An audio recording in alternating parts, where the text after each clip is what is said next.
আমাদের দৈনন্দিন জীবনে আর পারিপার্শ্বিক জগতে যোগ শব্দটি একটি বিশেষভাবে প্রচলিত শব্দ।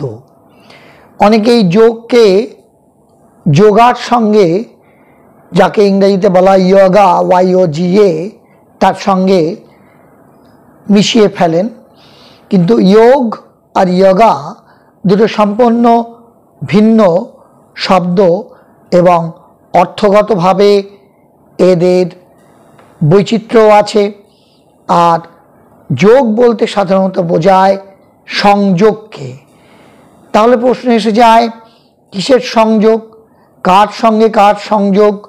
জীবাত্মার সঙ্গে পরমাত্মার সংযোগ, এই বিশ্বের সঙ্গে অন্য বিশ্বের সংযোগ, এই লোকের সঙ্গে অন্য লোকের সংযোগ।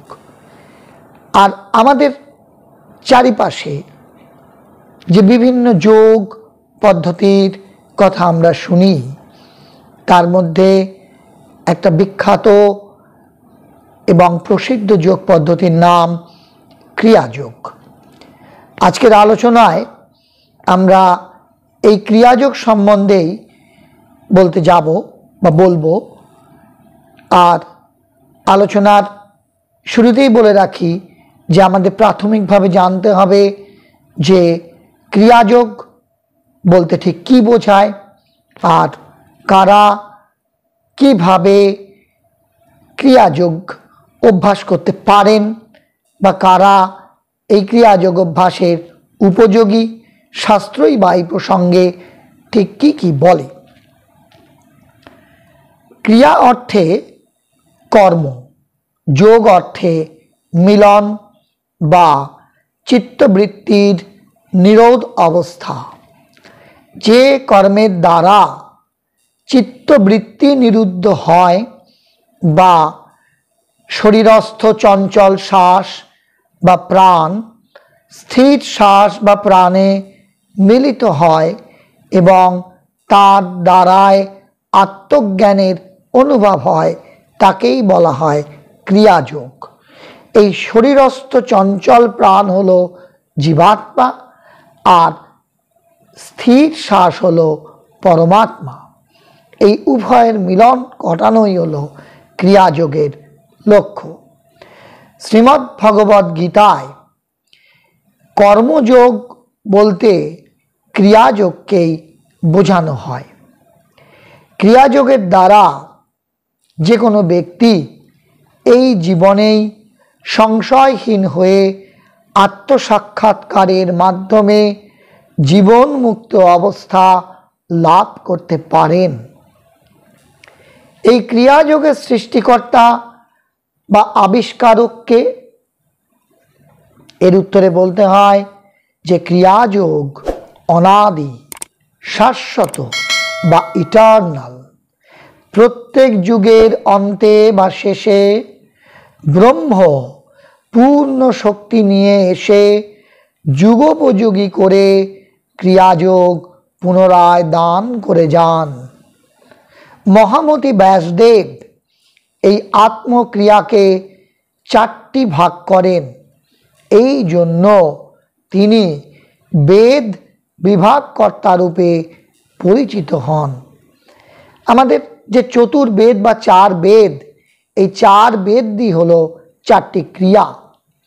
আর যে 4 যুগ, এই 4 যুগও ক্রিয়ার সঙ্গে 4 রকমভাবে সম্বন্ধযুক্ত। আমাদের এই বর্তমান যুগে অর্থাৎ কলিযুগে যোগীরাজ শ্রী শ্যামাচরণ লাহিড়ী মহাশয় ক্রিয়াকে 6টি ভাগে ভাগ করেন। এরপরের প্রশ্ন আসে যে ক্রিয়া করে কি লাভ? একজন ব্যক্তি কেন ক্রিয়া করবেন? তার উত্তরে বলি, ক্রিয়া সঠিকভাবে করতে পারলে জীবনের যে 4 পুরুষত্ব আছে, অর্থাৎ ধর্ম, অর্থ, কাম, মোক্ষ, সেই সকলই পূরণ হয়।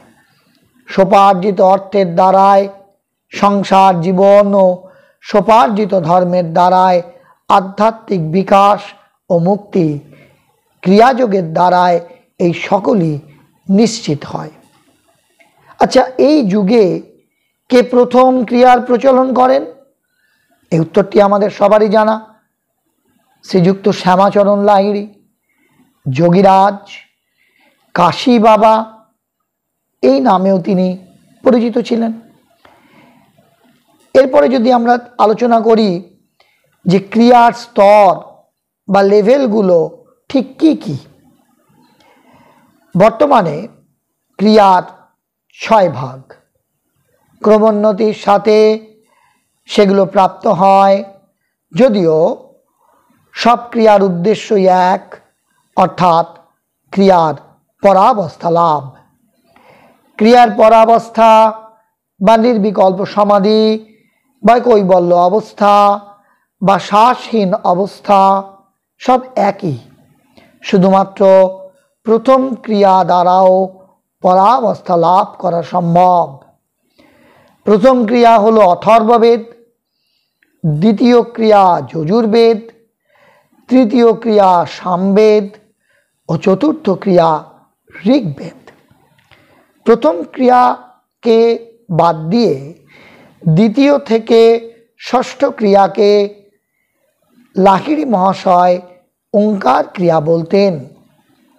চতুর্থ ক্রিয়াকে আলাদাভাবে ঠক্কর ক্রিয়া বললেও তা ওঙ্কার ক্রিয়ার মধ্যেই অন্তর্ভুক্ত।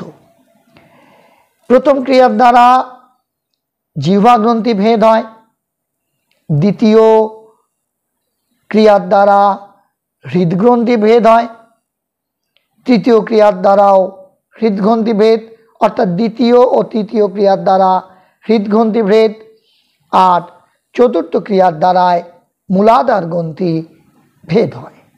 এই 3 গ্রন্থি ভেদের ক্রিয়াই শ্রীকৃষ্ণের ত্রিভঙ্গ মুরারি অবস্থা।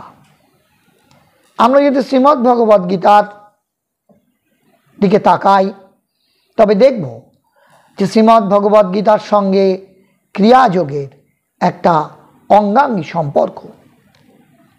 শ্রীমদ্ ভগবদ্ গীতা একটি ব্রহ্মবিদ্যা যোগ শাস্ত্র।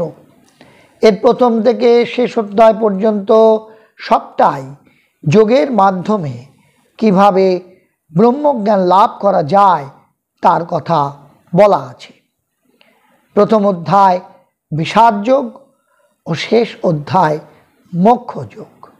এই যোগ শব্দটা প্রত্যেক অধ্যায়ের সঙ্গে যুক্ত।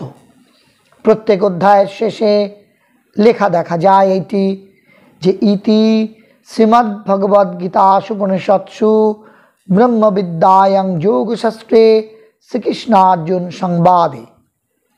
এখানে শ্রীকৃষ্ণার্জুন সংবাদে অর্থাৎ গুরু শিষ্য সংবাদ বুঝতে হবে, যা সাধন করার সময় যোগীরা নিজের ভিতর অনুভব করেন।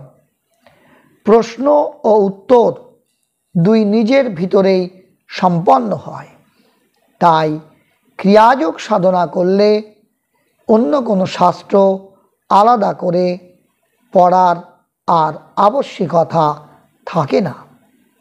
যতদিন গীতার প্রশ্ন উত্তর নিজের ভিতরে না সংগঠিত হচ্ছে ততদিন এর প্রকৃত আধ্যাত্মিক রহস্য উন্মোচিত হয় না।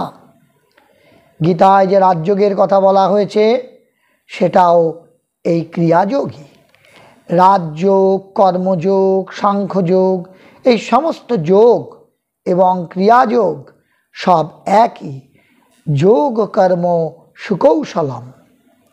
ক্রিয়া অভ্যাস শুরু করার কিছুদিন পরেই বিষাদ আসে এবং অভ্যাসকারী ক্রিয়া করা থেকে বিরত হয়ে যায় বা ছেড়ে দেয়।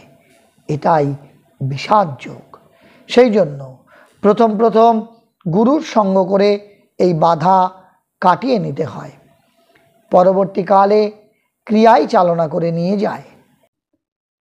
তাহলে বন্ধুরা, আজকের এই আলোচনা যদি আপনাকে সমৃদ্ধ করে থাকে তাহলে অবশ্যই আপনি পরিচিত জনেদের মধ্যে শেয়ার করে দেবেন, সঙ্গে লাইক করুন ও কমেন্ট বক্সে লিখে জানান এরকম আরও কোনো আধ্যাত্মিক প্রশ্ন থাকলে।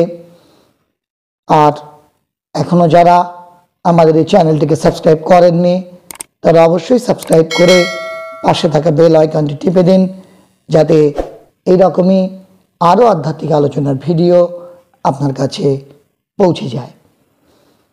আগামী ভিডিওয়ে আমরা এইরকমই আরও কোনো আধ্যাত্মিক আলোচনা নিয়ে আপনাদের কাছে ফিরে আসব। ততক্ষণ আপনারা আমাদের সঙ্গে থাকুন। সকলকে ধন্যবাদ।